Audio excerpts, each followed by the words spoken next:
नमस्कार, माझं नाव प्रशांत निकम. कालच झालेल्या बैलगाडा शर्यत म्हणजे खटाव लोकशाहीर अण्णाभाऊ साठे यांच्या 104व्या जयंतीनिमित्त त्या ठिकाणी बैलगाडा शर्यत पार पडली व त्या शर्यतीमध्ये मध्य प्रदेश, जम्मू काश्मीर, भारतातून बऱ्याच ठिकाणाहून गाड्या आल्या होत्या. जवळजवळ 800 गाड्या मालक आले होते त्या ठिकाणी त्या स्पर्धेसाठी. प्रथमतः त्यांचा आभार,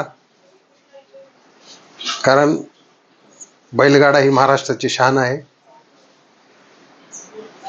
तर काल त्यामध्ये ज्यांनी फायनल मारली,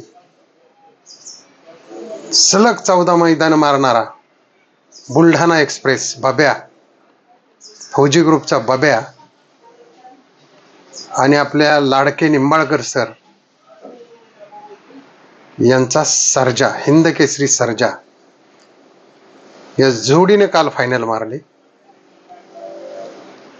त्यासाठी बुलढाणा एक्सप्रेसचा ड्रायव्हर होता सोमा. तुम्हाला दाखवतो मी. हा सोमा ड्रायव्हर, सोमा तोडकर हे या ड्रायव्हरचं नाव. आणि हे आपले हिंद केसरी ड्रायव्हर विठ्ठल नाना. या दोन्ही विठ्ठल नाना आणि सोमा यांच्यामध्ये चर्चा झाली आणि विठ्ठल नाना म्हणले की आज मी गाडीवर बसणार, कारण एक परमेश्वरी संकेतच असावा. आज जर सर असते तर त्यांना इतका आनंद झाला असता.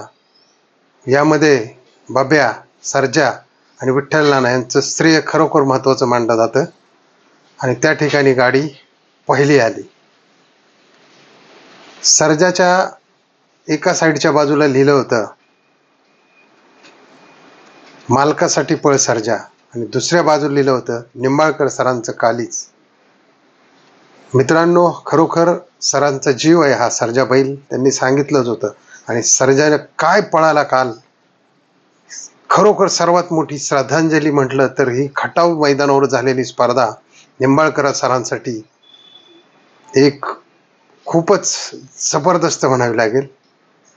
कारण सरांचं स्वप्न खऱ्या अर्थाने त्या ठिकाणी पुरं केलं विठ्ठल नानाने सुद्धा, आणि या बब्या आणि सर्जाने. आणि रोख पारितोषिक 1 लाख रुपये त्यांना मिळालेलं आहे. आणि याच स्पर्धेमध्ये विठ्ठल नानाला जवळजवळ 40 ते 45 मिनिटं त्यांना मिळणारी बक्षिसं पुकारली जात होती. म्हणून त्यांना हिंद केसरी ड्रायव्हर असं म्हटलं जातं. जवळजवळ ते सगळ्याच गाडीत वरती बसलेल्या आहेत. त्या ठिकाणी मथुर आणि घरकिणीचा राजाही पळाले, तेही चांगले पळाले. त्यानंतर हरण्या आणि पिस्टन ही जोडी पळाली. एकंदरीत चांगल्याच गाड्या पळाल्या त्या ठिकाणी आणि स्पर्धा एकदम सुंदर आणि छान अशी झाली. जर व्हिडिओ आवडला असेल तर सबस्क्राईब करा आणि इतरही तुमच्या मित्रांना शेअर करा. जय हिंद, जय महाराष्ट्र, जय बैलगाडा शर्यत.